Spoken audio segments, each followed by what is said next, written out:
Are you struggling for consistency in your sim racing? Does your iRating look like a roller coaster? If so, we have good news for you. The way to get more consistent is to first understand what you're doing differently than the professionals. And VRS is the answer. With our competitive subscription, you will have the telemetry, setups, tutorials, and everything else you need to fully analyze your driving. Our data packs and the ability to compare your driving with the best in the world will show you exactly where to adjust your inputs, change your driving line, and shave seconds off of your lap times. And our powerful and precise Direct Force Pro wheelbase and precision pedals are being used by some of the world's best drivers. All these champions agree that VRS hardware is not just the best on the market, it's also priced well below the competition. So if you're looking to upgrade to direct drive and the best pedals in sim racing, VRS is your answer. If you want to get better, get faster,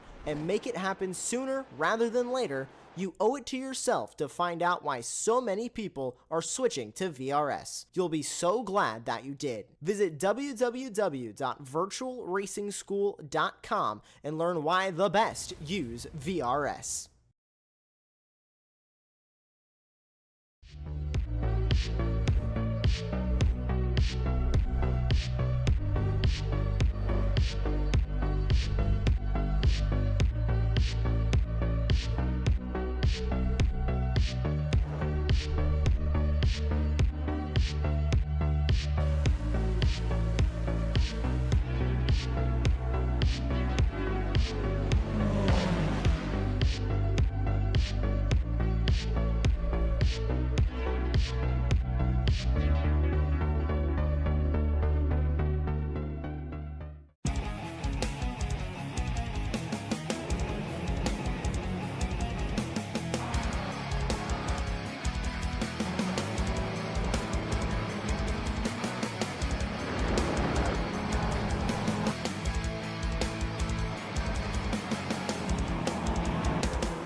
Good evening, everyone, and welcome to the Great White North for round number 6 of Extreme Motorsports Ricmotech Touring Car Cup presented by the SCCA Foundation. I'm Greg Ginsberg, and joining me in the announce booth is Larry Lefty McLeod with Jonathan Grabowski working behind the scenes, giving you all the best views of tonight's 60-minute sprint for our TCR and Club Sport classes. High in the hills of Ontario, where the forest leans close and the wind carries the echoes of legends, lies a circuit that has stood the test of time, Canadian Tire Motorsports Park, or Mosport for those of you who know. It isn't just a racetrack, it's a proving ground. Fast, unforgiving, sacred, a place where champions are made or broken. There are no gimmicks here, just raw speed and old school danger. The corners come fast and blind, the walls wait patiently, and there's no room for second guessing. From Moss Corner to the back straight's brutal charge, every inch of this circuit demands total commitment. And today, with the stakes higher than ever, the fearless few that have come to stake their claim on higher ground are before us here tonight. So, Larry, welcome to Ontario, Canada. Welcome to Canadian Tire Motorsports Park. Welcome to Mosports. And I'm sitting here with a nice platter of poutine, sipping on a Molson, and I am ready for tonight because I love this track. You know I love this track. This place just flows. The hills, the fast sweepers. But we know this is a tough place to pass. So that'll be interesting tonight, is who can actually put a pass down on pavement, or does it have to be somewhere in the pits to be able to make those maneuvers? We'll, I'm sure, see a couple. Some of them may be a little aggressive, but that's what we're here for, right? Indeed, that's exactly what we're here for, and that is the, that is the challenge of multi-class racing. And of course, we've got our TCR racers behind the wheels of their Hyundai Elantra TCRs. We've got our Club Sport racers behind the wheel of the Toyota GR86 Cup cars. They're all out for qualifying right now, Larry, where we give them 4 attempts, 4 flying laps in order to set their fastest lap and set the grid for tonight's race. And you know, if they can't get it done in 4 laps, we give them 15 minutes, and we're just about halfway through the qualifying session right now. As we're on board right now with Chuck Labano, currently our 4th fastest Club Sport racer. And he is racing, of course, for Frito Sport, trying to improve upon his qualifying time. He's on his final flying lap, as is Brian Bennett now, who moves up to 4th and is starting his final flying lap. So both of these racers, Bennett and Labano, challenging for, at the moment, 4th fastest, with Robert Schwenkler, Bobby Childs, Andrew Sharp, your top 3. Schwenkler quickly goes to the top of the order, and he's only working his 2nd flying lap. Yeah, Schwenkler, we'll keep an eye on him tonight, as he's always in these tight battles. Andrew Sharp has been the class of the field a lot of these races. Schwenkler, though, has been giving him a pretty good run, so we'll keep an eye on that. But Brian Bennett, good to see him back. We haven't seen him since the opening round at Willow Springs this year, where he put that thing on the podium. So we'll see. There he is, showing off. Maybe not his finest moment at the Moss hairpin, going in, collecting the moss and the grass and all the other things green on the outside of the track. Maybe he was trying to head west to Montreal and get some of that poutine you were talking about. Maybe. But yeah, good to have him back in the series, even if he did decide to go a little bit aggro there for us. That's right. Yeah, well, luckily for him, he's got 2 more attempts to improve. As we now move over to Dale Maxwell in the 111 machine. Dale is working and about to complete lap number 3, sitting 12th in the order right now. We'll see if he can move up. He does improve. He moves up to 6th in Club Sports. A great lap for Dale. Yeah, good to see a couple laps there. But look at the times, though. Really, look at that whole grouping. Everyone's kind of in that mid-32 range. Just so tight right now. Yeah, indeed. And, you know, you talked about Robert Schwenkler, who's the fastest of our Club Sport racers in the Toyota, and currently working lap number 3. He was the fastest Toyota driver in practice during the week, Larry. Got down to a 1:31.9. So, you know, he's still about half second off of what we know he's capable of. And I would suspect that was probably done on warm tires, but we will see here as he comes onto the front straight and across the line. Does he improve his times? He does not improve, although Larry, he was so amazingly close. Yeah. He was 3/100ths of a second off. This one will not be any faster, as he's gone a bit aggro there in turn 1. It ends up just parking it and heading back into the toe. Yep, and he will call it a session, as we've got now about 4 minutes remaining in qualifying. Let's do this, Larry, as our final racers, Brian Bennett, Chuck Laban, Dale Maxwell is the only driver who has not completed his 4 flying laps, but he's going to do it right now. And as he comes to the line, he does not improve on that 6th fastest time in the Toyotas. But let's do this, Larry. Now, as all of our drivers have completed their laps, let's bring in a special guest. We've got Dan Carrido, driver of the number 320 P1 Motorsports Hyundai Elantra N TCR car. He's our guest this evening. Hey, joining us here pre-race, Dan Carrido. And Dan, looks like you got your qualifying done. What do you think about your chances tonight at Mosport? There he is. Hello. Oh, there, now we can hear you. Yeah, if he can stay clean, but between Chris, I think, Dan, you've gone robo mode, and that's not a good sign. I hear they've got really poor internet connectivity up in Canada. Isn't that right? Isn't that right, Thunderbone? He'll probably let you know exactly which provider you want to connect with. So, Dan, unfortunately, it sounds like your connection's a little robotic on our end. Hopefully, your connection to the sim tonight is a little better. Come again, Dan? Yeah, I hope so. And some storms out. It's a little better. Yeah, just a couple of words missing in there. I'll tell you what, Dan, we may try to get you in pre-race in another week or 2. Hopefully the storms don't interrupt your ability to get your race done tonight. So I think he just dropped. He's going to go and check his connection here before we go to grid in about 2 more minutes. So we'll get a chance to talk to Dan, I'm sure, and maybe even I'm sure at the end of the race. And Thunderbone says he lives on the border, so he's just stealing internet connectivity from across from the United States, probably from some folks in Detroit. I don't know. Yeah, he's probably up at Port Huron stealing that. But anyway, so Dan is currently sitting fourth in the TCR championship, Larry, but he's only 2 points out of third with Travis Schwenke just ahead of him, and he's got Mariano Barrios, I think, 3 points back from there. And I'll tell you, it's probably pretty it's got to be difficult for Dan and for Mariano, that for that matter. Both of them essentially privateers running as one-car teams, and they're having to go up against folks like Orion and D2D, where they've got strength in numbers, basically. Yeah, and you look at right now the podium. We'll get to the full point standings later. We got a couple of D2Ds at the top of the order. You got Travis Schwenke right now sitting third. He's in that big Orion team. Dan Garrido is fourth, just a couple of points back from Travis. And that's the fight. That's where Dan's got to be looking tonight, is can he stay ahead of Travis? And you look at recent results. He's been a spot or two ahead of Travis the last couple of rounds. So he's got momentum on his side. We'll see if he's got Mosport in his groove tonight. All right. So, Larry, we've got qualifying ending here in just a brief moment. And tell you, this might be just a good time to quickly look over the how we finished things up here a couple of weeks ago as we went to Portland International Raceway for the very first time. In the club sport class for the Toyotas, it was Andrew Sharp taking the win. It was a pretty tight race, though, between he and Robert Schwenkler. Only 2 seconds separating them.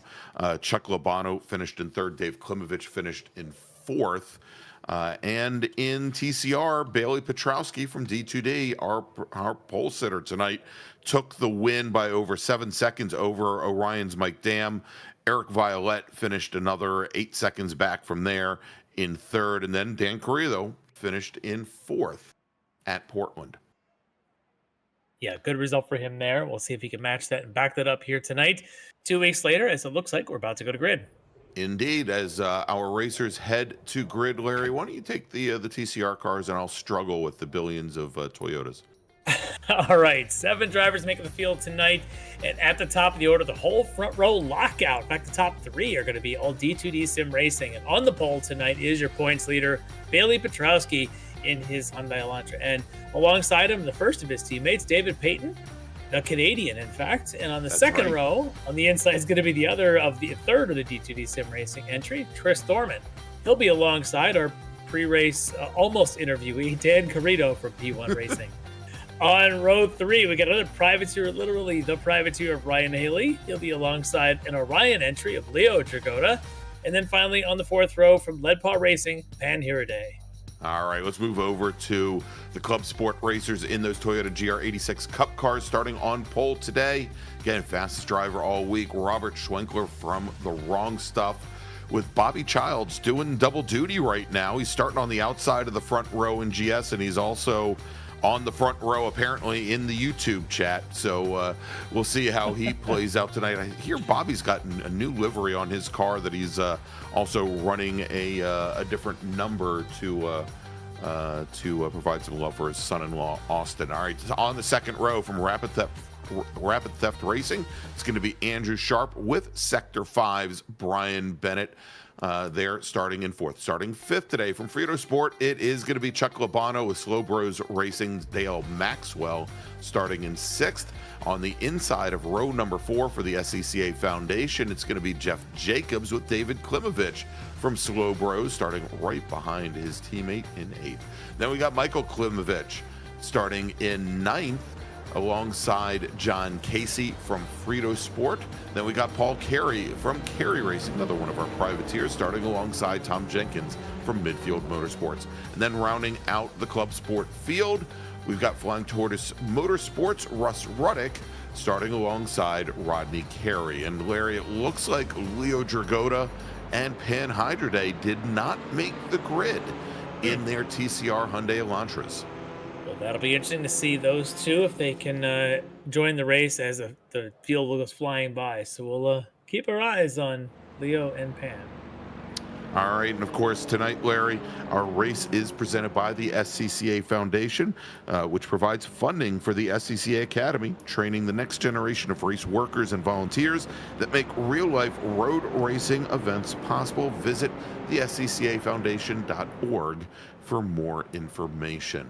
As wow, that Mustang's got a heck of a pace going on there, coming through the Moss hairpin. As the TCR Hyundai's trying to get some heat in those front tires, get ready to go racing here tonight. As we've got the Toyotas a little bit further back, they'll get the green flag separately, as our real life starter will give the starting command. Now, Larry, that green flag could come out anywhere past the end of the apex curbing at turn 9 in the carousel. Historically, here at Mosport, it comes out early. If you're in the third row, it's probably green before you get to that apex, the final corner. It's definitely early, so keep your eye out. Possibly even on Dan Carrito, our pre-race almost interviewee. He could be in that spot to get that jump.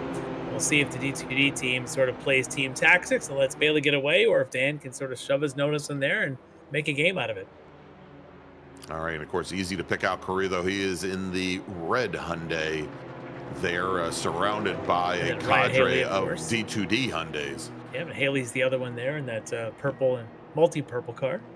All right, as they come onto the front straight, green flags in the air, Larry, and we're underway here at Mosport as Bailey Petrowski and his teammate David Payton go down the front row, dive into turn 1 and head down the hill, with Carrillo jumping into third, with Thorman and Ryan Haley back behind as they now head down over towards Clayton Corner over at turn 2. Yeah, good start there for Carrillo. Thorman a little bit sleepy there on the start. Let Carrillo slip inside. Behind them, Haley's got some issues coming around down turn 2, but we've got our Toyotas now underway. There we go, green flag for them as Robert Schwenkler is going to lead the field. He's got Andrew Sharp there jumping and going right across the nose of outside pole sitter Bobby Childs, who slots now into third. Brian Bennett in the Sector 5 machine will sit fourth, with Chuck Labano, Dale Maxwell, and the rest of the field. And Larry, there's a huge gap, and it looks like we might have had some trouble there going through turn number 1, as we've got a number of racers that are considerably off the pace. Yeah, Paul Carey, you can see there going slow now as he runs through turns 4, but we'll keep our eye on that. Maybe get a replay queued up in a second. Meanwhile, Bobby Childs did slip to third. Schwenkler, Sharp, now your front 2. Bennett still in that 4th spot, right on Bobby's tail. All right, let's take a look and see exactly what happened here with Paul Carey. Oh, might add some help from Jenkins. Yeah, it looks like, and he got into, or Russ Ruddock got into him as well. And just lost the tail of the car there on the first corners. Yeah, a little bit there. So I don't know if the spin. Let's get a view here from Jenkins on the left, of course. Carey's on the right. Let's see if the tail slides first or the contact may have actually started it from Jenkins. And Ruddock, of course, has nowhere to go. Let's see what the stewards have to say about that. I'm sure they'll take a look. Yeah, indeed. All right, let's go back to live action here as our GS cars complete their first lap. It is Schwenkler, Sharp, and Childs, with Brian Bennett running in 4th. And we're starting to see not so much of a breakaway here. Obviously, we've still got from Ruddock and the 2 Careys a little bit further back due to the incident there. Tom Jenkins, and I think in that incident, Jenkins probably did a good amount of damage to his Toyota, having hit the wall, Larry. He is considerably off the pace of the remainder of the field. Yeah, and it looks like we talked about Pan here today and Leo Jagoda not making the start. It doesn't look like they made the race at all, as we see Klimovich trying to get around Jeff Jacobs there.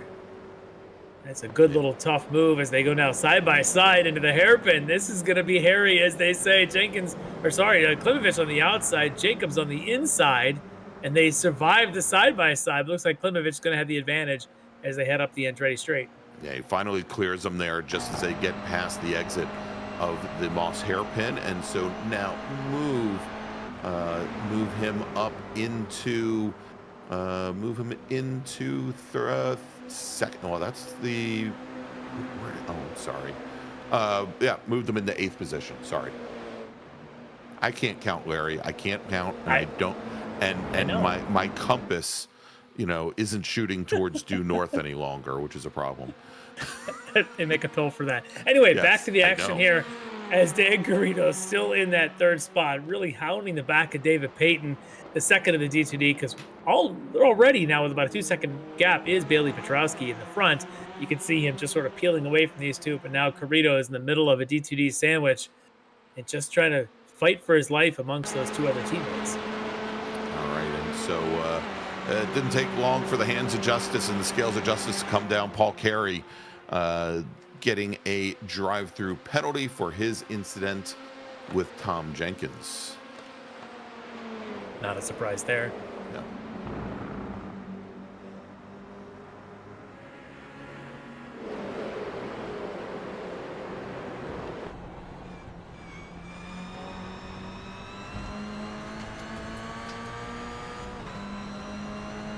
We go on board with Brian Bennett, the Sector 5 racing entry, as you said, Larry. Took a couple rounds off. Last time we saw him was round number 1 as we started our season off at Willow Springs. And in some regards, Larry, Mosport, I don't want to say that it's really like Willow Springs. Speed-wise, I think it's very much like Willow Springs. Obviously, things are much more open here at Mosport than Willow. Willow's a much shorter course and much tighter turns.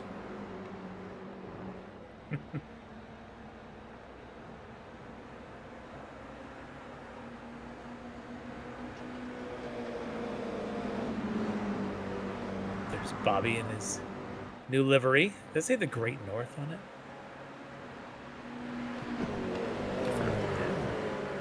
We are in Canada, at least in the virtual world. Perhaps a couple of new sponsors there for Bobby this week, but he's showing them that he can be competitive right now, running up in that 3rd spot. If he'd slow down a little bit, we could see some of them on the side of the car. Let's not ask him to, because he just might. I'd rather keep him fast. A fast Bobby is a happy Bobby. So interestingly enough, Larry, so this weekend, yeah, there we go. So this weekend I was in beautiful Millville, New Jersey, home of New Jersey Motorsports Park, and found a place in Millville that actually serves poutine. And it was perhaps a little bit more surprising that it was an Irish pub. I was very confused. Yeah, an Irish pub in New Jersey serving poutine. Poutine, yes, called the Old Ore House. Give them a little shout out. They had an amazing Reuben sandwich there, and very nice Guinness on tap. And that's the only way to drink Guinness. Absolutely. Well, yes, absolutely. And a waitress who I think had a Bruce Springsteen song named after her. All right. I'll let you guys in the chat tell me which song you think that might be. All right, back to the action now as it's Dale Maxwell trying to fend off his teammate David Klimovich. And a couple seconds back from him is the other Klimovich. There he is, who's got, of course, Jeff Jacobs right behind him. But this is the Maxwell and David Klimovich battle going on here between these couple of slow bros. They're not so slow tonight. They're actually pretty fast bros here. Yeah. Battling out for 6th.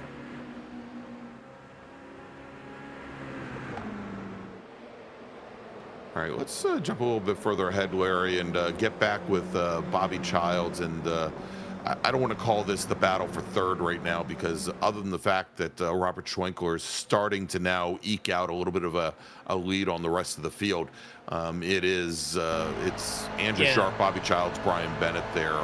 These cars, they do draft a little bit. So what you're finding here, you watch that delta between Schwenkler and Sharp already coming down. What we're right now is on board with Bobby looking back there at Brian Bennett, who's basically pushing Bobby along. I don't know if Bobby appreciates the nudge, but what this means is what looks like a gap between Schwenkler and Sharp may just be a little bit of the ebb and flow and the accordion going on.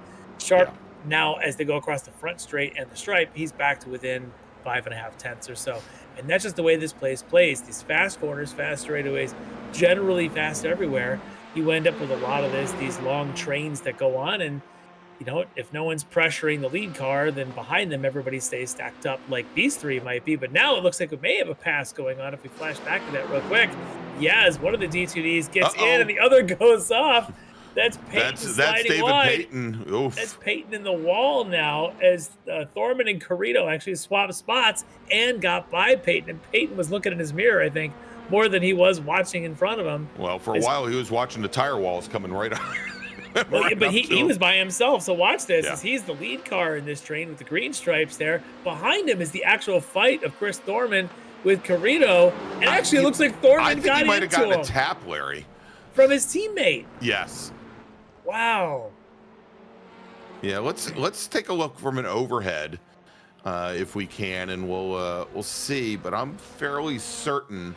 And there you go, the steward saying that the incident between the 60 and the 64. Yeah, Thorman gets a good run here, and he's on the inside. There you go. And then you just see Peyton just maybe broke a little bit early, but still didn't deserve that. As the D2D violence comes back to haunt, as Bobby used to call it. Door to door, I think is what he used to call it. In this case, it's more nose to tail in this one. Here we go. Here's another shot. Here's the love tap. Poof. And oh no, this is gonna hurt. Yeah, just a bit. Oof. Oh jeez. Well, just like on third down, he punted. Canadian football reference there for you. Where you are not the 12th man, but the 13th man, correct? Exactly. Yep. Yes. little Grey Cup going on. All right, so we're back in the action here, and as I mentioned, Schwenklin not really pulled it away as Sharp has recovered up. Maybe he had one bad corner, but that draft pulls him right back in. And then, of course, you got Bobby still in third, Brian Bennett fourth, and then I think that's fifth is Chuck Labano, the Canadian in the field, and now actually with David Peyton taking a lick there. Looks like Labano is going to have to fly the Canadian maple leaf here for the rest of the night. Yes. I love the livery on that Frito Sport car with the I was going to call it gold lame on the rear. All right, and there you go. Coming down the number 60 machine, taking the penalty. Yeah, Chris Thorman, who's currently running second, won't be running second much longer, getting a drive-through penalty for his contact with his teammate, David Peyton.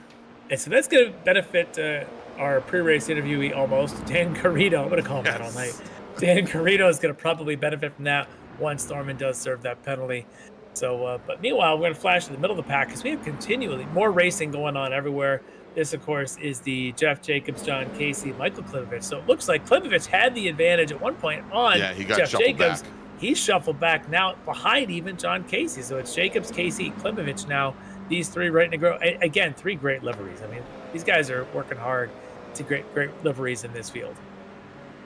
All three of these. You get the Slow Bro, which looks really good. Of course, Jeff Jacobs, his SCCA Foundation, and somewhere on there's a little Florida Gator. And or as I like to call it, Two-Face. And then, of course, you mentioned already the Frito Sports. This is that slight blue chrome look to it here on John Casey's car. But yeah, looking great.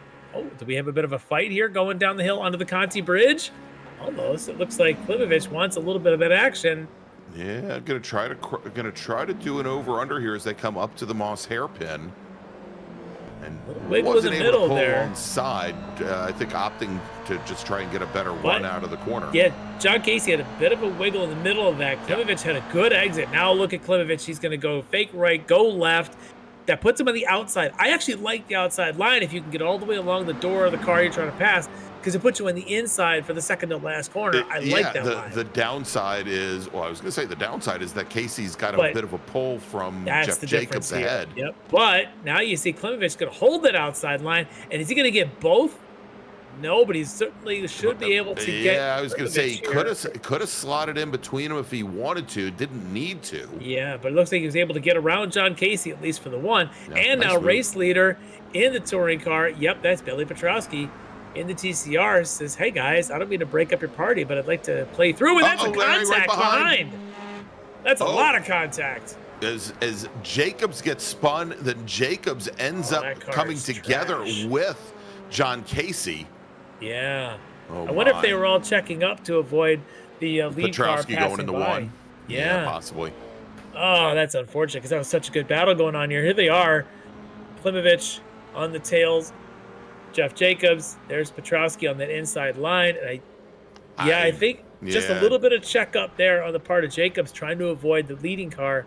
Yeah. Klimovich gets in the back of him. I'm sure the stewards might take a look at that one as well. That's a tough one to avoid, though. You just don't expect the lead car to do that. This turn one here often is nearly flat. It's, if anything, it's a light lift, and you just sort of throw it in. But didn't see any brake lights. I think it was just probably just that light lift to wait to go down to the apex until after the TCR car came through. Well, we'll get a good look and see if the taillights come on here from the view of Michael Klimovich.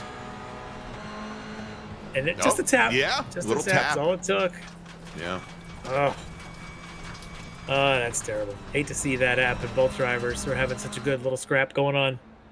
Yeah, but and given the distance that they were at, Larry, I mean, there's zero reaction time that he had there. But let's jump back now to live action and back to the lead, where it is still a 5-car fight at the front, as seemingly all the racers behind are doing their best to fall off the lead. Got to start thinking somebody in this field's got to be saving some fuel.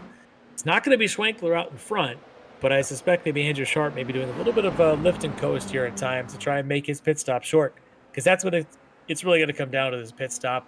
And I also wonder at what point do one of these 5 take a break to the pits earlier than the rest once we get to that pit window.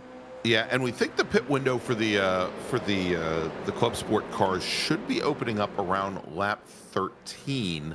So still about 3 to 4 laps away here. Pretty long pit window for both classes. The TCR cars probably will be opening up at around lap 16. So another 5 or so laps for them. In the meantime, there's the Bailey Petrowski going around this. The 325 car of Klimovich was assigned a drive-through penalty for that contact with Jeff Jacobs. And so our director, Jonathan Grabowski, has just posited that I was talking about the song Rosalita. And the answer is no, false. or I'll make it more specific. It's not the main title of the song. As a matter of fact, the name is in parentheses as part of the name of the song. That should give it away. Because Rosalita, it's actually in parentheses, come out tonight, and the waitress's name was not come out tonight. He's famous for some long names to his songs anyway. Yes.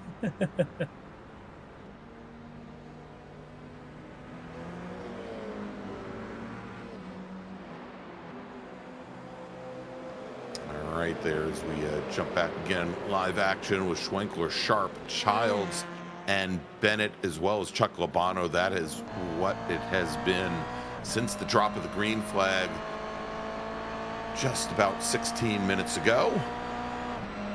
And Larry, you are right, except, I mean, you're right. Of course, the full name is 4th of July, Asbury Park. There you go. And Sandy, yes. Yep. I don't know a lot of Bruce songs, but I do know how to Google. Yes. Just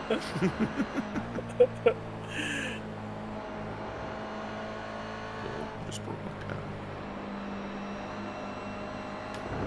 All right, so yeah, this front 5 is just going to be pretty intense here in this train. It looks like though this front 3 is starting to pull just a little bit. Bobby's going to stick with him, as Bennett's the one that's gotten shuffled back there, it gapped a little bit now with Bennett, Labano a little bit further down, but Bobby sitting in 3rd, Andrew Sharp, Robert Schwenkler right in front of him. As we go on board with Bobby, I'm not giving him any curses, not at all. I want Bobby in this race. I want to talk about him for the next, whatever we're left here, 43 minutes.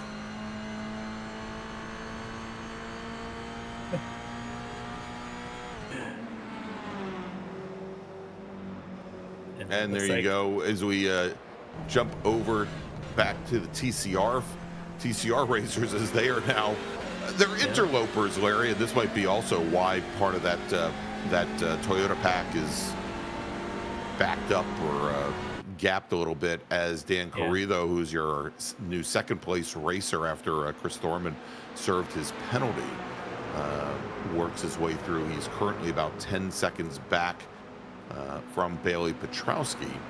Well, speaking of our TCRs, we do have Pan here today in the chat telling us why he didn't make the start of the race. Yeah, wow. He snapped his brake pedal on his sim rig a couple minutes before qualifying started, so ended his night early. I mean, it's Mosport. You don't really need brakes here. Yeah, what do you need need could have brakes just for? gone with it, you know? Just send it sideways if you're going to take some speed off. It's fine. I mean, the only one who uses brakes we see is Jeff Jacobs, so, you know, hey. Too soon, Greg. Too soon. Yeah, I know. Sorry. Sorry, Jeff. There well, goes my paycheck this week. These three in front are just playing nice up there, with Bobby and Andrew still trying to chase down Robert. But behind them, Lobano is now ahead of Bennett. So Bennett struggling a little bit tonight. A little mistake here and there as Chuck Lobano in the Rennsport car has his own troubles. Lobano has a mistake. Yeah. He wiggles.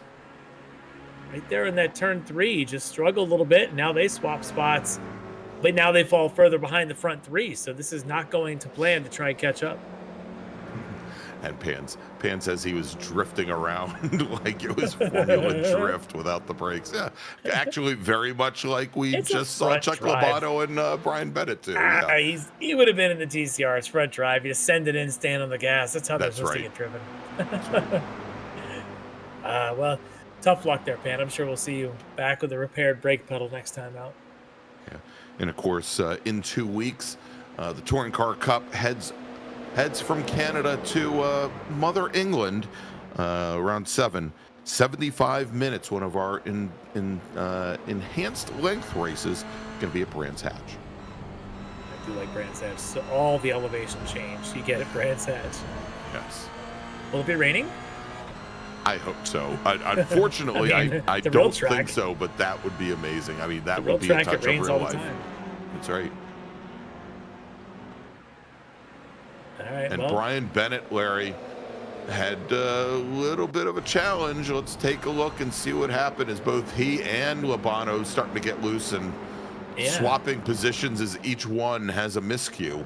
Yeah, they're swapping based on a mistake here and there. And there it is, wide on the final corner. And he stays out to recover it, but that momentum is lost, and that leaves opportunity now for his rival to come underneath there. And so that spot goes to Lobano now. Yeah, and it also leaves Chris Thorman with nowhere to go. Yeah. All right, let's take a look at Dan Corrido as he comes up to the Moss hairpin. That's a little sketchy on the brakes, a little wide, but he recovers. That's a tough place to lose it. That wall comes up hard if you don't actually get on the brakes. You got to slow down just enough to save the car, even with a bit of off track. And he had about 10 seconds to give. With Thorman behind, so. Meanwhile, the teammates here. Back to the slow bros. Yep. Now we know that Michael Klimovich had that penalty, so he's down the order a little bit. But David Klimovich now carrying the family flag, and of course with his teammate now in front of him, Dale Maxwell, fighting it out for 6th spot. I want to welcome Ken Copeland to the chat. Thank him for joining in and watching. We'll see him next week for the World Challenge. Cheering on his wrong stuff teammate, Robert Schwinkler. Maxwell will struggle there in turn 1, and David Klimovich almost made an opportunity there. It's just the thing about Mosport is these corners are so fast, you don't really get great opportunities to go by anybody, even with a small mistake. Got to be a pretty big one. Big one. Yeah, like we've seen a couple where you run wide in the grass. That's big enough to slip a pass underneath, but otherwise just a little bit of slow through the corner. Can't quite be enough to let someone by, but these are teammates, right? They're not supposed to hit each other. No. Take note, D2D. That's right.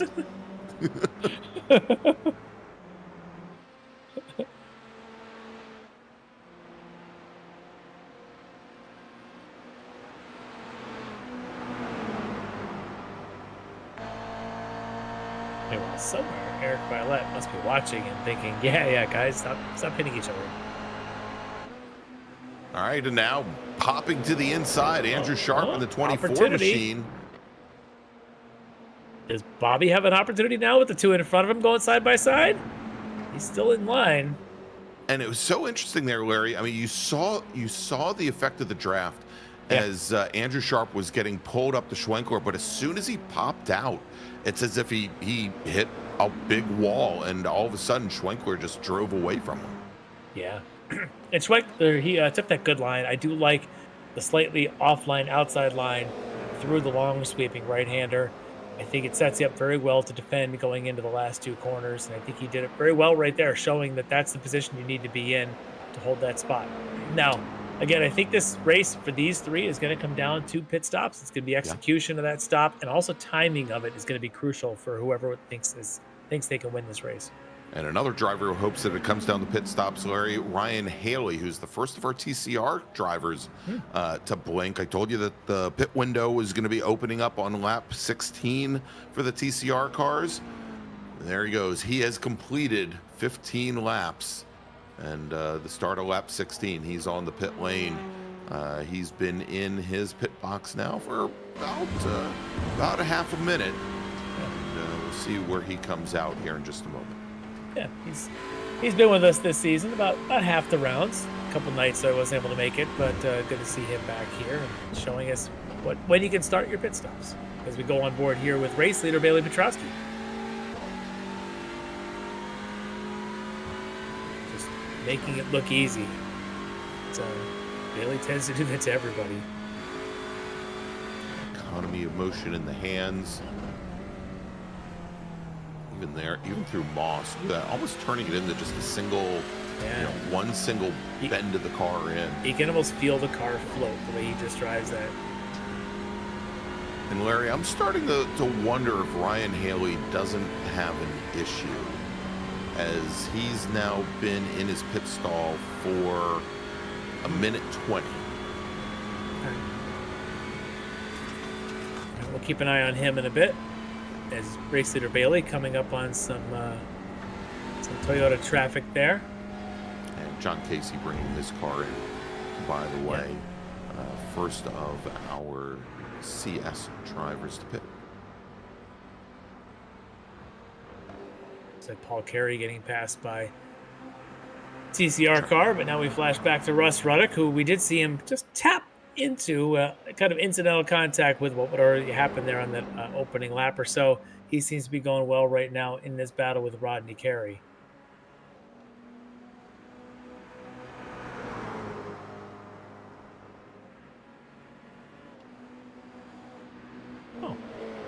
Yeah, we've got Hans in Sweden sending messages through Stubby to us, so we appreciate that. I don't know if Stubby's traveling in Sweden, if he's making his way through Northern Europe at this point, maybe he's he's making new friends everywhere he goes. Perhaps the Stubby World Tour. He is world renowned. All right, as Carey and Ruddock drag race down to the carousel. I think Stubby did a tour at the Volvo factory. As long as he wasn't doing a tour of the Saab factory, that was probably not going to provide much of it. A little dusty these days. Yeah, there. Exactly. All right. Yeah, this is a good little battle here for Rodney and Russ. You could tell a couple spots where I think Russ is a little faster, like through that last couple of S's now. He's had really good exit speed, but just nowhere to go with it. But then as you get to some of the more high-speed stuff down here through turn one, I think Rodney's got a pretty fast car. And then through this long off-camber turn two here, Rodney's got a good, stable car under him. He's able to hold that advantage all the way down this hill.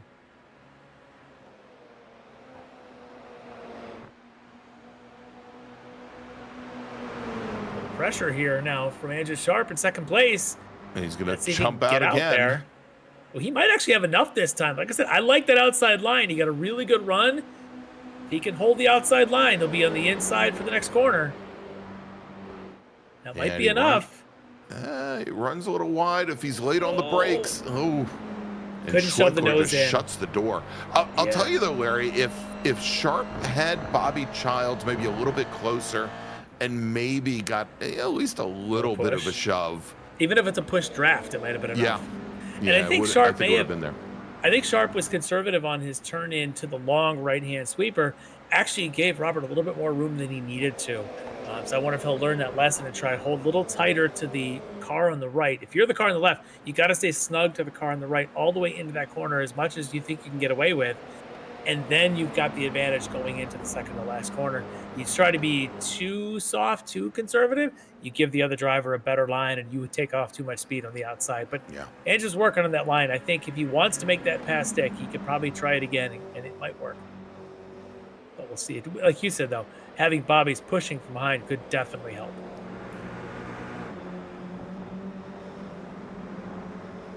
Another good exit there for Andrew in the second spot. Question is, does he try it again? I mean, he can try it for another 60 or 50 or try it again, 35 minutes. I don't know that he's got the momentum this time.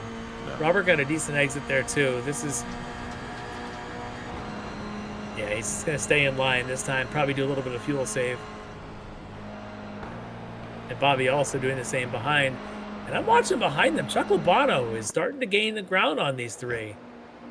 Yeah, indeed. Last time through, Labano ran, on the last lap, about 0.2 faster. But he's coming. Yeah. Yeah, at one point they were a couple seconds back, both Bennett and Labano. Now you can see within that second, and that within the second is critical around this Mosport track. And there's the delta lap by lap. I think it's because the front two are starting to fight a little bit. Their lap times have just lagged a little bit. Labano, maybe hometown help here, maybe a little bit of home track knowledge for Chuck Labano. But whatever it is, it's working, and he's slowly chipping away. You get within 1 second, you can start to sniff the draft. And around here, that draft does play a lot. It will pull you up, exactly. And I think also, Larry, we had watched both Labano and Bennett for a couple of corners where they were look at that, not the cleanest. And I think finally Labano and maybe Bennett have started to settle into a groove here. What you just saw right there was the front three maybe checking up. Maybe Schwenkler didn't have the best hairpin there. Labano had a fantastic Moss hairpin. And look at this. He's now within just half a second of Bobby Childs. Bobby's run through may have been held up a little bit because the front two are fighting again. And there it is, Sharp on the outside again. He's going to try it.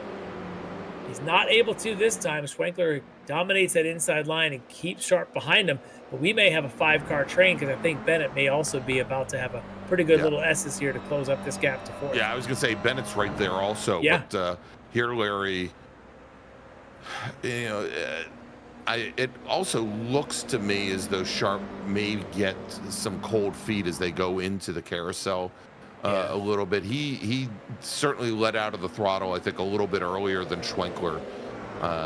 Just a bit. I think he knew he was beat that time. He couldn't quite get the nose past the door. Couldn't quite get. If you can get mirror to mirror, you got a shot going into 8. If not, you've got to back out. It's not worth it because then you run the risk of giving up a spot to the 3rd place or now the 4th or 5th place cars as well. As a little bit of defensive line here, or a good tight exit perhaps out of 3 for Sharp. Just different lines as Schwenkler continues to run the wide line. But at this point, you've got a 5-car train again. And there's Bennett, the 5th of those 5. Oh, look at this exit for Sharp. He's almost in the trunk of Schwenkler. Yeah, he is shown to be very, very strong through Moss. Almost all too night. Early. Yeah. Now he needs that push from Bobby behind, but the problem now is he's got to get side draft. He might have a little bit of side draft going. If he's alongside, this could be it. Schwenkler going to push him wide. See that? Schwenkler's been pushing him all the way to the grass almost every single time that he's stepped out there. That's beautiful stuff for Schwenkler, really holding his line. If you stay too tight inside, you give the passing car an opportunity to start his turn from the middle. And if you push him out, it makes that outside line start to fall off. And Schwenkler, great job defending that position. I really thought he was beat that time. Yeah, he's given him a car width and maybe an inch. and that's all he really needs to do. But again, Sharp's I think Sharp would be helped immensely if he had either Bobby Childs or somebody else back behind him, and to run support, and he just hasn't been there. But look at that. Yeah, I was just going to say, Larry, a little bit further back with David Klimovich, with Michael Klimovich, with Russ Ruddock in there as well. And this is some of the most aggressive racing I've seen from Russ Ruddock in quite some time. And Chris Thorman just said, it's time to go to the pits. I'm not getting anywhere near this. Oh, yeah, that was exciting there. 2x2 there between all of these drivers. Klimovich, Ruddock, Jenkins, Carey, all four of them. As Michael Klimovich now steps away from them and opens up a bit of a gap, as there you see Chris Thorman in for his pit stop.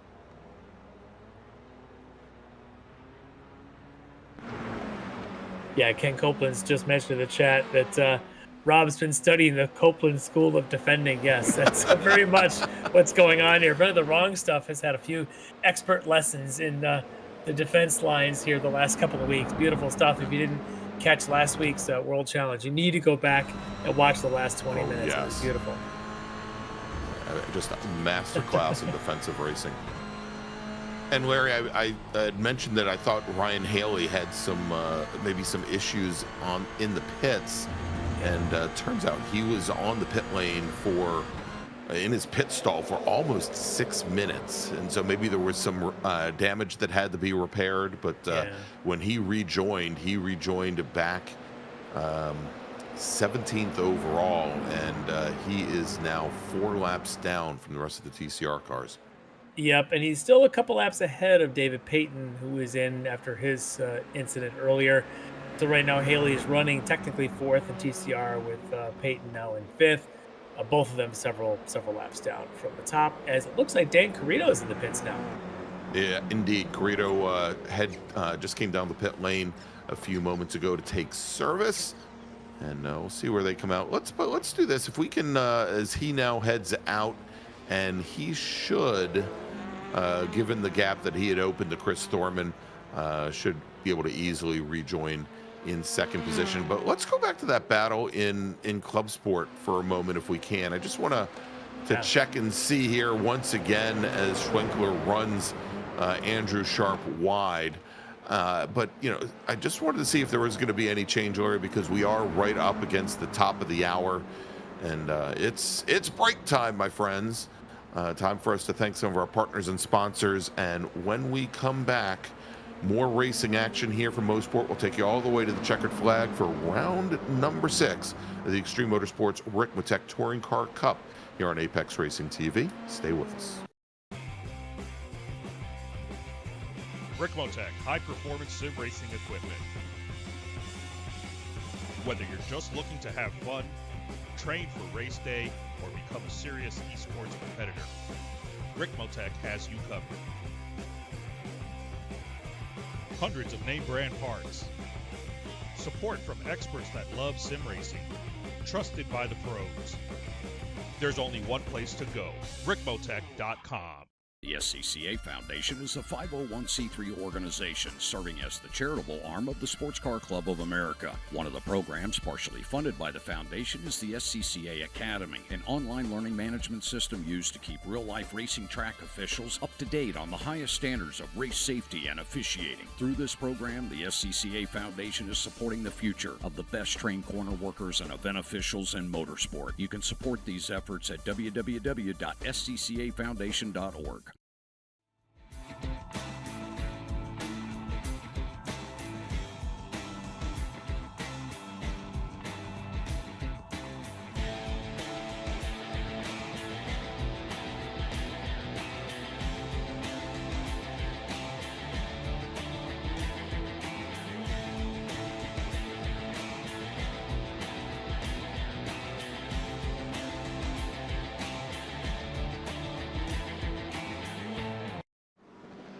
The search is over.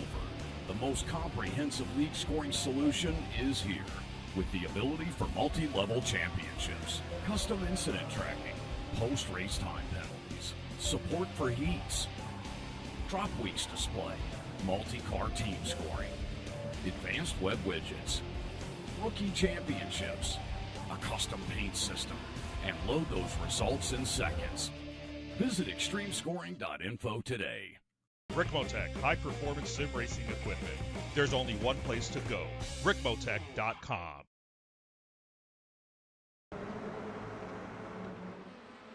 And welcome back to Canadian Tire Motorsports Park, more affectionately known as Mosport. It is round number 6 of the Extreme Motorsports Ricmotech Touring Car Cup. I'm Greg Ginsburg, he's Larry McLeod, and you all are the ones that, because you haven't done it already, gonna smash that thumbs up button there.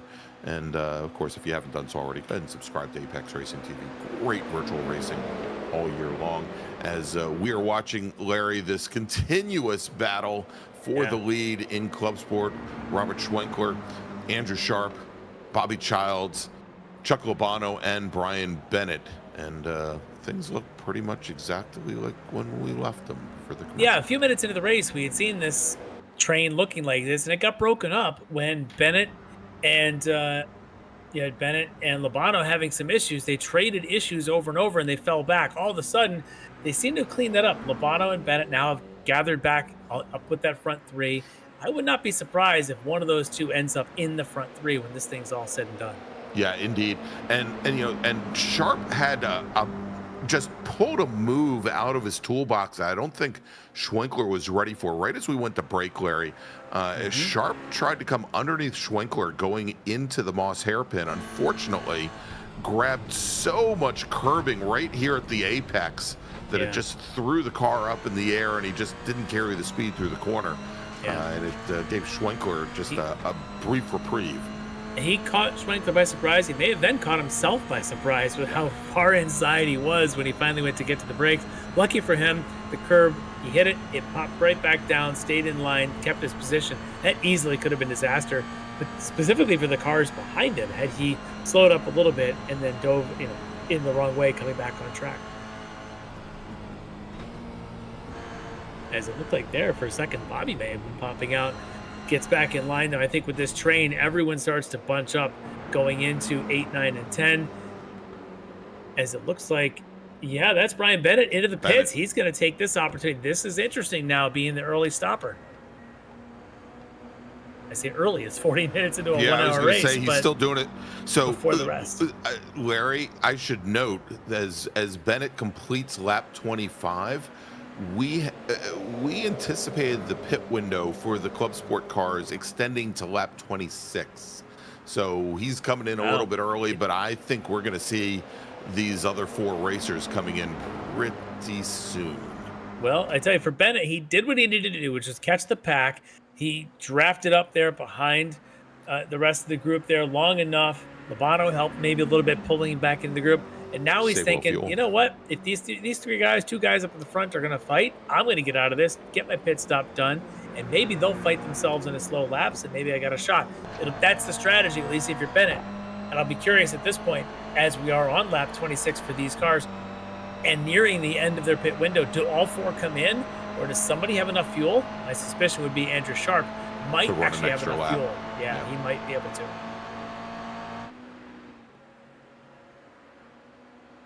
Yeah, because I think we may see where possibly Bennett and Lobano actually use quite a bit of fuel just to get back up to this that's lead my pack. theory. Yeah.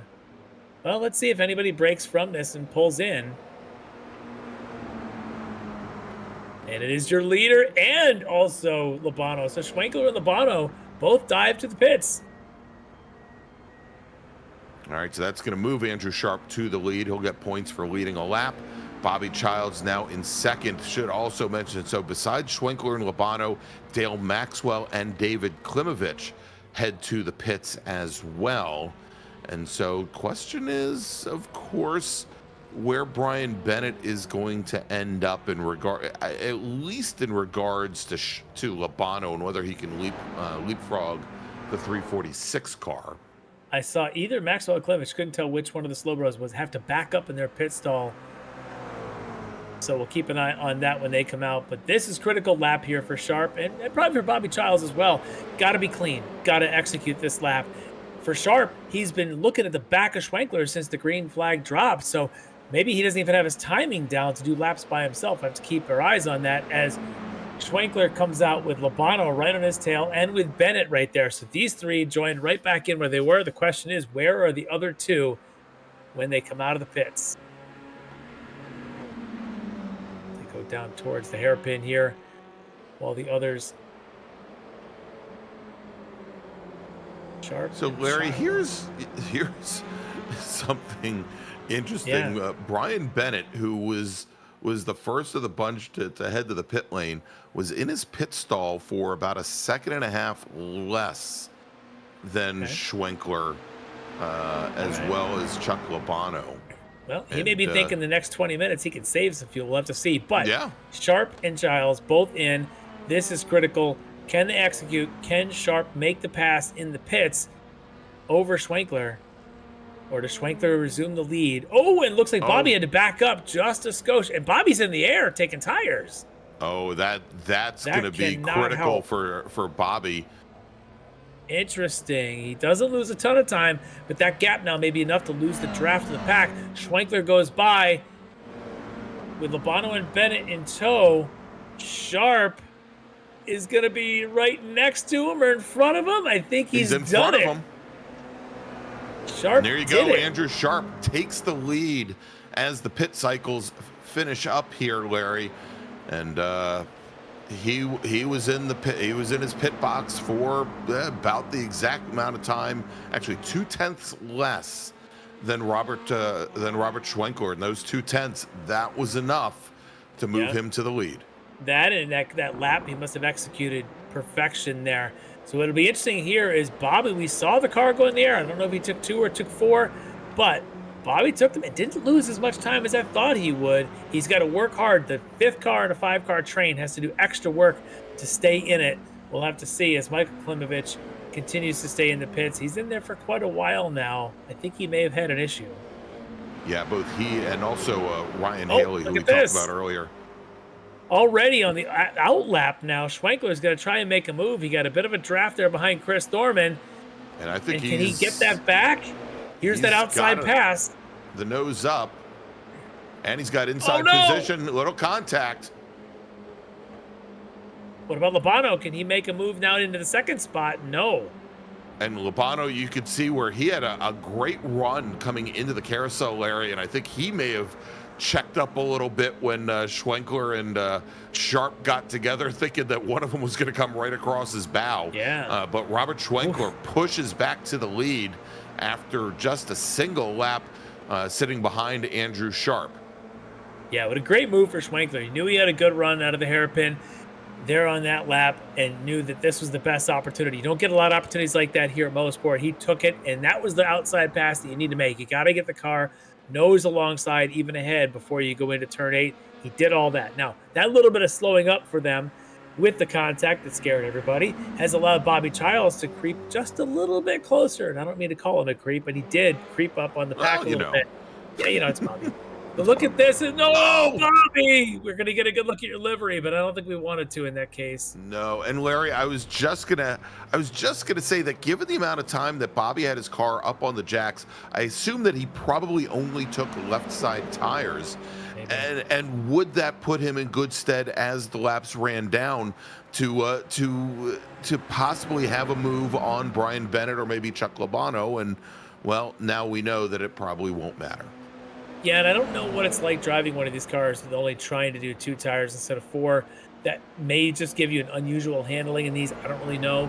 But whatever it was for Bobby, unfortunately, it caused that spin. Didn't make any contact, it seems, but just the spin is going to be enough to lose all that momentum that he had. But now we've got a 4-car race. And I told you, with Bennett and Maxwell, who were at the tail end of it before, I thought one was going to finish in the top 3. Well, apparently now it looks like very likely one of them should. By default. The question now will be, can one of them crack the top 2 and break the stranglehold that Schwenkler and Sharp have had now for 47 minutes? And it looks like Michael Klimovich had an issue coming out of turn 1. That's a lot of toe in on that right front. Yeah. Let's take a look, see what happened. That looks like turn 3. Oh, 3, yeah, not turn 1. And that's a little wide, and that's a wall gonna be coming a wall. up. Yeah. Oh. Ugh. Oh, that's unfortunate for the slow bro. All right, let's continue to watch this. This is going to be an every minute 35 with these guys. They're going to come around, and someone's going to try to make a pass. Can Sharp try it again?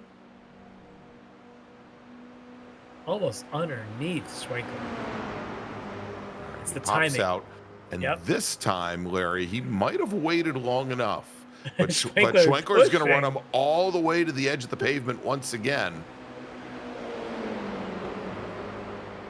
And then outside line is tough, but if you can hold it, it's there. There's Marble. See, he can't stick the nose back in. He's got to give it up. Boy, I tell you, Schwenkler's so good at moving the car across the mid-track to driver's left and giving Sharp no room to get a good turn in. I was going to say, he waits just long enough to keep Sharp from turning in, Larry, and to the point where Sharp has no option but to go to the marbles on the outside.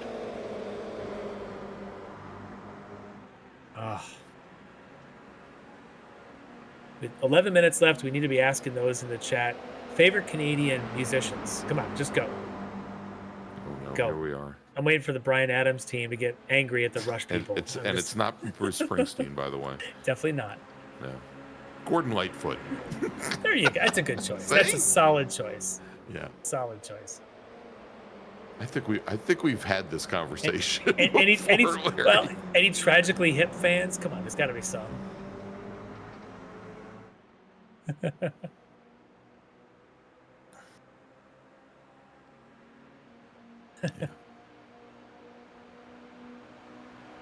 And now, Larry, look at the advantage, almost a second that Schwenkler has opened up. And I think it was a rough hairpin for Sharp that time, and I think Chuck Labano actually is helping Andrew up the back straightaway to try and make sure they stay together. Yeah, he's closed it back up, but that did look like a bit of a bobble there. Chuck playing nice. What happened to Bennett in the background? Well, that's what happened to Bennett in the background, Larry. Yeah, all of a sudden I saw his car heading to the pits, and I don't think he meant to. That almost looked like he may have had a sin issue. Now he probably will. Oh, nope. He's going to try and rejoin, but the way that car just went, let's get a replay here. Oh, he got curbing on driver's left. Yeah. Toyotas and curbs, Larry, they don't work well together. They tend to be more like a bicycle than a race car. Well, here we are, 3-horse fight now. Schwenkler, Sharp, and Labano. Stop me if you've heard this before. Was it Laguna Seca? We had these three fighting the whole night? That's right.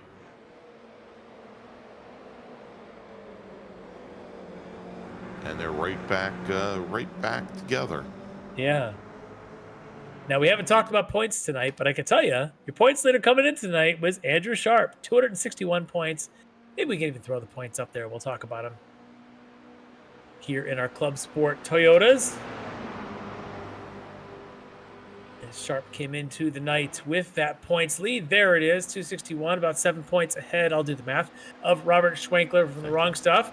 And look at them dicing as they go up the Andretti straight. Chuck Labano, no surprises here, was third in the points. Again, these three have continued to fight all season, and tonight is just like a perfect example of how this season's gone. All right, well, Larry, now that you've done that, and as we continue to watch this battle, might as well take a look at the point standings in TCR as well.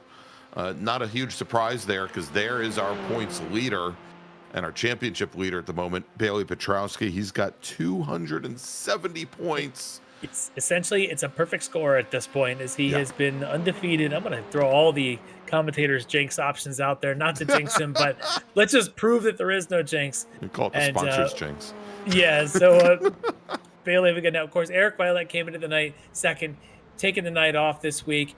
Then you got Schwenke's also taking that night off. So Carrito, good opportunity for him to maybe try and take that third spot in the points back, as he's currently running second in tonight's field. And Larry, to answer your question, I'm not going to go out on a limb, but I am checking the Ask a Canadian subreddit right now for the best Canadian musical act. Yes, where Emergency Hold 8492 a year ago asked who was the best Canadian rock band. I tell you what, a more controversial discussion would be best Canadian comedic actor. Oh, there's a long list in that one. yes. Yep. And I think we've used quotes from a couple of them here tonight. I mean, you can start that list with like a Mike Myers. Or Dana Carvey or. Oh yeah, is he Canadian? He's Californian. Is he? I think so. All right. Dan Aykroyd. Dan Aykroyd, of course. It's a whole lot of them. Yeah. Eugene Levy. I mean, come on. Yeah. Oh yeah. Absolutely. Yeah. All right. Well, with all that said, we've got 7 minutes or so left in this battle. Someone has to win it. Someone's got to finish second, and someone's going to finish third. I don't know any one of these three wants to be in third. All of them want to win this thing. Schwenkler has had the moves tonight. He's been able to defend, and he's able to recover after the pit stops and get that spot back. The question is, does Andrew Sharp have any arrow left in the quiver to try and make a move? And I was thinking of Martin. I was thinking of Martin Short, actually. Oh, yeah. Martin Short. John Candy. Rest in peace, Big John Candy. Boy, was he funny. Another one, rest in peace, Norm MacDonald. Catherine O'Hara. Yeah. See? Tough one. To have to pick the best for those? I don't know. Yeah, I don't know if it could be done. I mean, Jim Carrey.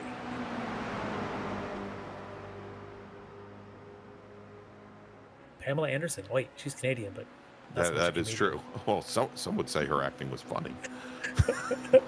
All right, so Andrew Sharp takes another quick look, gets back in line.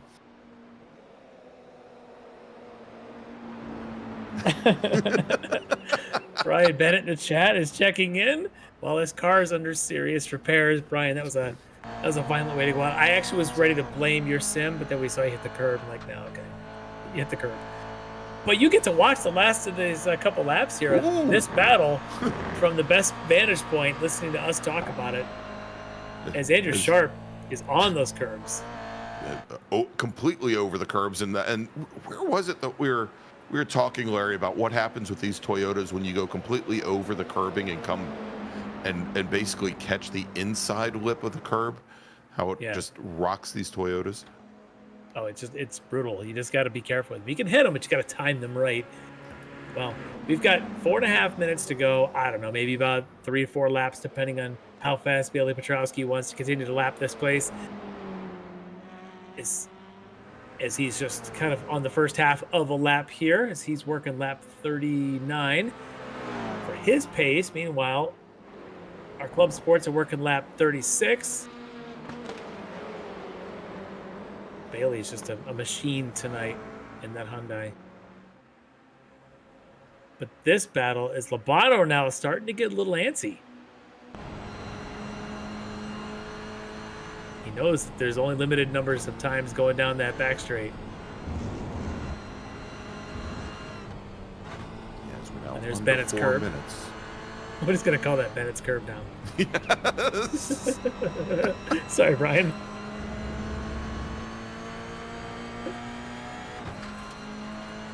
So, Larry, are we gonna interview the second place finisher on TCR tonight? We just might. So But yeah, he knows I don't who want to his say who sponsors it's are. going to be, but he may have had some microphone issues at the opening of the race. But we'll see if he ends up there at the end.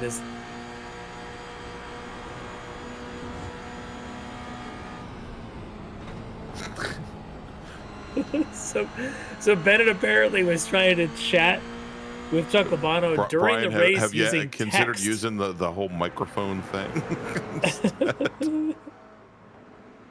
Yeah, apparently speech to text is not Brian's favorite tool. He'd rather just go ahead and use a keyboard in the Moss hairpin, leading to several of his early mistakes. I don't know if that's a mistake that ultimately led to his demise tonight, going into turn 9. But at the end of the night, texting Larry, and driving kills. He may be a very slow typist. You never know. Just kids don't text and drive. All right, so we're limited number of opportunities left here for Andrew Sharp to make a pass on Robert Schwenkler. I got to figure here, coming up to 58 minutes, they might get 2 more chances. Tops, I don't know if this is going to be it, but he's at least going to show it. He's going to try. Oh, this might be a good one here. He's going to stick right in the corner, but it's not enough. No, not enough. He does that again, and I think you're going to see Chuck Labano shove his nose down the inside of Sharp. So this could be very dicey here with likely 2 laps to go. And Larry, I just wanted to mention, I'm seeing something on our ticker I don't think I've ever seen before, where everybody's gap is based on time, but Peyton's is based on number of miles back and feet. That usually happens when you're in the pits. Oh, well, now he's 3 laps down.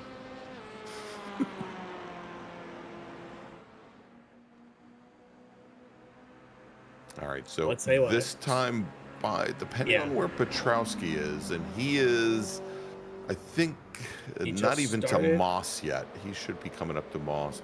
Well, obviously not, because that's where these guys are. I think Petrowski's right behind him, yeah.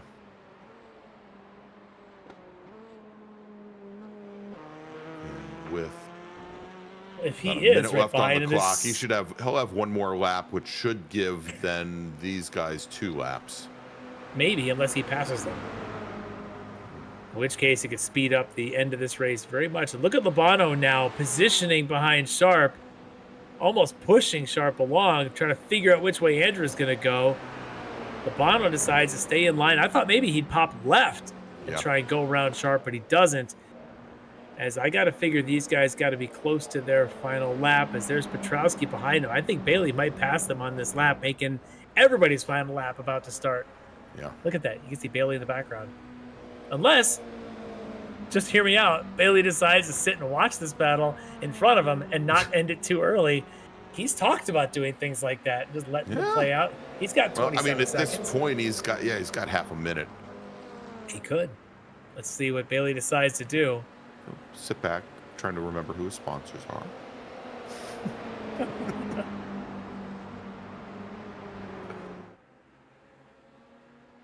like to thank my mama and my papa.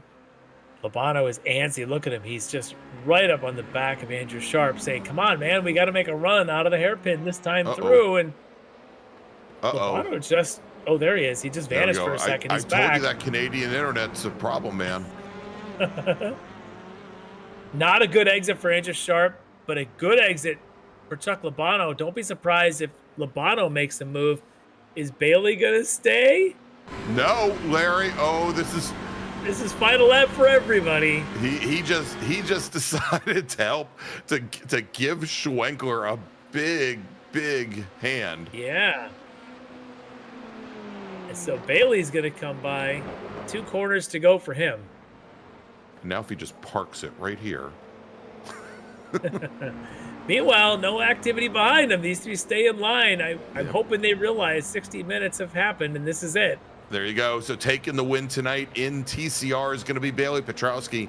And in Club Sport, Robert Schwenkler holds on for the win. Andrew Sharp will finish 2nd. Chuck Labano will finish in 3rd. And it looks like Chuck Labano just went to give Andrew Sharp a little love tap there through turn 1 on the cooldown lap. Finishing 2nd in TCR will be, I believe, Dan Carrillo. There he is coming out of the final corner. The privateer, he will finish 2nd, and Chris Thorman for D2D Sim Racing will come home in 3rd.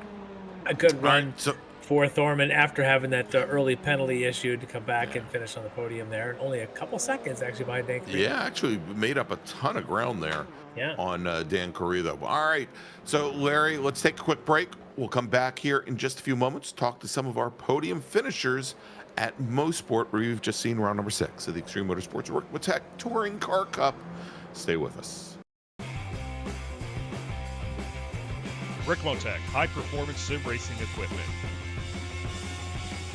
Whether you're just looking to have fun, train for race day, or become a serious esports competitor, Ricmotech has you covered. Hundreds of name brand parts. Support from experts that love sim racing.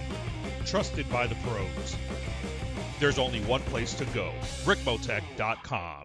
The SCCA Foundation is a 501c3 organization serving as the charitable arm of the Sports Car Club of America. One of the programs partially funded by the foundation is the SCCA Academy, an online learning management system used to keep real-life racing track officials up to date on the highest standards of race safety and officiating. Through this program, the SCCA Foundation is supporting the future of the best trained corner workers and event officials in motorsport. You can support these efforts at www.sccafoundation.org.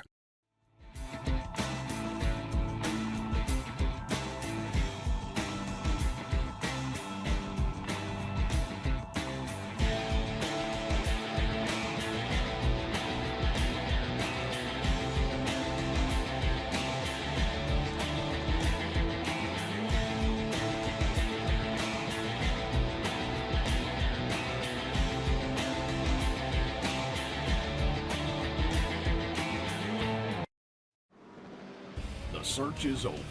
The most comprehensive league scoring solution is here, with the ability for multi-level championships, custom incident tracking, post-race time penalties, support for heats, drop weeks display, multi-car team scoring, advanced web widgets, rookie championships, a custom paint system, and load those results in seconds. Visit extremescoring.info today.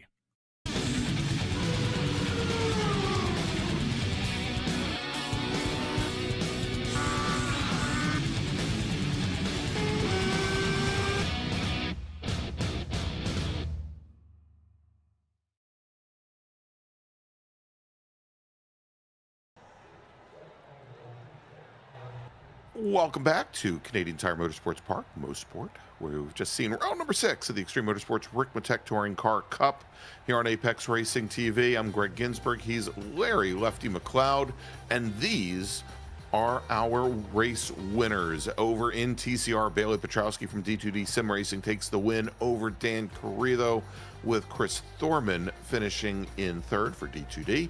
And over in the Club Sport class for our Toyota GR86 Cup cars, Robert Schwenkler takes the win over Rapid Theft's Andrew Sharp. Chuck Labano from Frito Sport will finish in 3rd. And great run here tonight for Bobby Childs from D2D, finishing just off the podium, Larry. Yeah, good run there for Bobby. Actually was in that podium spot for a very long time, and yeah, it was a good run. All right, so let's do this. We got a couple of folks sitting in the green room waiting for us. Let's start off with the Club Sport racers, and finishing 2nd tonight, racing for Rapid Theft Racing, driving the number 24 Toyota. It's Andrew Sharp. All right, joining us here is Andrew Sharp. Andrew, oh, that battle with Rob. Oh my goodness, so many chances. Rob's car position looked like it was the most frustrating thing to be following. Tell me a little bit about it from your view. Yeah, it's just a very difficult track for overtakes, and I was just seeing a lot of his bumper the whole race, so it was definitely a little bit frustrating, but great racing, like just trying to take advantage of any mistake that he had, and just didn't have enough pace to hold him off at the end of the day. So great race. I had a ton of fun, definitely sweating here on the chair, but overall great race. Yeah, because while you're trying to pressure him behind you, it was Bobby for a while, and then it was Chuck Labano for a while, where you always having to watch both ends, out the front and out the mirrors, to see what's going on behind you as well every time you try to move on Rob. Yeah, I mean, made my brain hurt a little bit trying to figure out where I need to position the car to go for the overtake, but then not lose second. So yeah, that definitely made it a lot harder to get the overtake done, because I was trying to set it up as best as possible without losing positions. So yeah, definitely made it interesting. Yeah, well, that was definitely a great race. It was so much fun. Great, respectful racing between you and Rob together, as well the whole gang. That group of 5 that you guys had run for a while was just so much fun to watch. And this is what we do. This is what these Monday nights have come to be for us. So great show there. Great run for you. Anybody want to give a quick mention to while we got you here? I just want to give a shout out to my friends and family, my fiance Selena for tuning in, and overall the Rapid Theft esports crew. Sorry I couldn't bring home the dub tonight, but overall I think it was a great race, and look forward to the next one. All right, well, awesome job tonight, finishing 2nd for Rapid Theft Racing, Andrew Sharp. All right, Larry, next let's talk to our Club Sport winner. Apparently making cars very wide is a wrong stuff trait, whether it be a Lamborghini or whether it be a lowly Toyota. Let's talk to Robert Schwenkler, our race winner tonight, Club Sport. All right, Rob Schweikler joining us, and Rob, Ken's in the chat just saying he taught you everything he knows about defensive driving. But oh my goodness, beautiful stuff. The car positioning, track positioning to hold the position was just a thing of beauty, but the execution was just incredible to watch. We just talked to Andrew. He says he's been sweating like no other race from tonight. What about you? Or how are you feeling at the end of this one? Yeah, I'm drenched. That was the craziest race. It was super fun. I thought I had some decent pace. I did a bunch of practice this week because I knew Andrew was going to come fully loaded, ready to go, and I wanted to try to take it to him. So yeah, it all kind of worked out the plan. And yes, shout out to Ken for crew chiefing today. He was in my ear the whole race, and it was awesome. So yeah, we didn't know he was crew chiefing, but we knew at least he was cheering you on. he was in my ear the whole race. Yeah, helping me out. So kudos to him for sure. Yeah, it's just amazing to watch. But at the pit exchange, you actually came out of that with the group still behind you, except that Andrew took the later stop, ended up in front of you. What was going through your thought when you saw him in front of you coming onto that pit exit and thinking, oh no, I might get stuck behind him now? Well, what I found in testing was the front left wore quite a bit, and so I took that during my stop, and I think that was a little bit of my advantage, because as the race wore, I mean, like full state. Yeah, when I came in, my front left was like 40% left. So yeah. So yeah, I think that was the little bit that eked me by him and was able to just hold position. I mean, draft tracks are super hard to get by anyway. So yeah, I was just trying to hold my defensive line and put him in the marbles or just make him make a dumb move. So yeah, I think it all worked out. Yeah, well, that was an absolute gem to watch.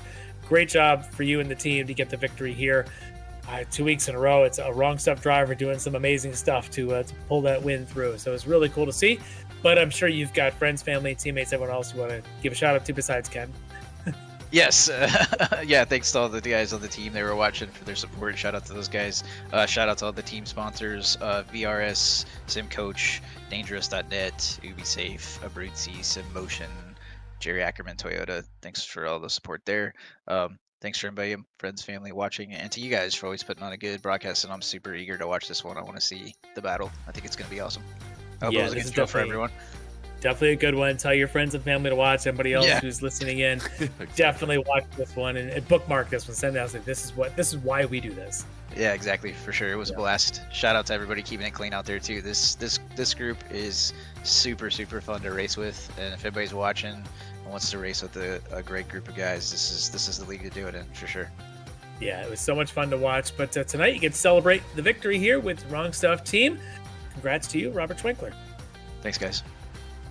All right, there you go, Larry. And perhaps Robert should thank our next guest, our TCR winner, who helped him take that gold medal one lap early. We're gonna bring in now Bailey Petrowski, driver of the number 115 D2D Sim Racing Hyundai, your winner tonight in TCR. Bailey, I don't know if you know, as you're coming up the Andretti Straight, you had the front three battling for their own win, and you had the opportunity to lag behind them and let them get one more time around Mosport, or to zip on by them and say, the race is over, guys. You clearly chose to go on by, but did that at all go through your mind to sit back and wait? Yeah, it definitely crossed my mind. I feel like me making that decision could potentially backfire on me and dictate their race, so I feel like it's the best decision for me to just run my race, not get in their way, not block any of them, but let them finish it as they're going to finish it. Yeah, I was debating it a lot, the corners coming up to it, and I don't know if I made the right decision or not, but still, it looked like a great race from their end. Every time I came up to those guys, they were always in a pack. So it made it really difficult to pass them. Yeah, they had a really good race tonight. But probably for you, I'd say you made the right call because, as you said, one more lap is just risk. And rather than taking any unnecessary risk, you get the checkered flag when you can. So awesome job for you to get that win. And but your teammates, they struggle a little bit. You may have to have some coaching with them about taking each other out. They had some moments that you may have to discuss with the team there. I think Bobby's going to pull everybody aside and say, hey, guys, what are we doing? But for you, I did see at least that Chris got himself a podium out of the night tonight. But for you, it looked like kind of uneventful from where we watched, just a lot of maintaining the car and managing it. Yeah, it was just consistency, trying to save the tires because the track is just really aggressive on tires. Yeah, I was taking it pretty easy in traffic as well. I never had any real pressure to try and be aggressive. But overall, I think, despite the D2D on D2D action we had, I think overall we had a pretty good qualifying. It's probably one of the best qualifying tracks that we've had in a long time. So I'm definitely proud of the team for that. But yeah, we will definitely have to have a talk about taking it easy around each other. Yeah, just a little bit before we get to the next race where you get out to Brands Hatch, maybe a bit. But anyway, so great job for you tonight. Another victory in what's become quite a string of them here in this series, and good for somebody to maybe take the fight to you in a couple weeks. We'll see if that happens. But for now, you get to enjoy the victory, and I'm sure it's time, if you want, to mention a couple sponsors, teammates, and others.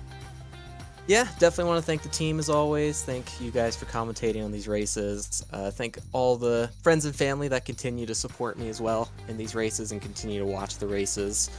I want to thank Ricmotech and Butt Kicker for sticking with the series and helping making all this happen. You guys at Apex, the SDK Foundation for pitching in, and just want to thank everyone for a really clean race. This was, despite the very little action I had, it still was a very enjoyable race. Well, definitely. Anytime you can get victory and get lucky enough to get there into the victory circle, it's always a good thing.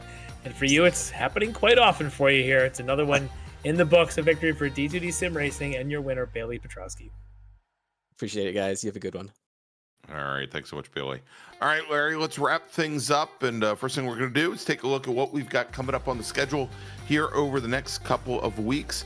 Next Monday night, July 21st, 8:10 p.m. Eastern Time. It's a good thing that we've been brushing up on our Portuguese, between last week's event at Portimao and next week, where the World Challenge heads south of the equator down to Interlagos for a 75-minute challenge. It's a good thing. We'll be in good stead there with all the fans with breaking out the Portuguese. In 2 weeks, July 28th, round number 7 of the Touring Car Cup, round 7 of 8, as we mentioned, going to be heading over to the UK, going to be at beautiful Brands Hatch Circuit, one of those former homes of the British Grand Prix. And then in 3 weeks, August 4th, the World Challenge will have their 7th round at the Bend at Shell V Power over in down in Aussie land, down in Australia, for one of their 90-minute endurance races on the schedule. So for Larry Lefty McLeod, for Jonathan Grabowski, I'm Greg Ginsburg. If you haven't done so again, remember, smash that thumbs up button, and we'll see you next Monday night from Interlagos. Have a great week, everybody. Ricmotech, high-performance sim racing equipment. There's only one place to go, ricmotech.com.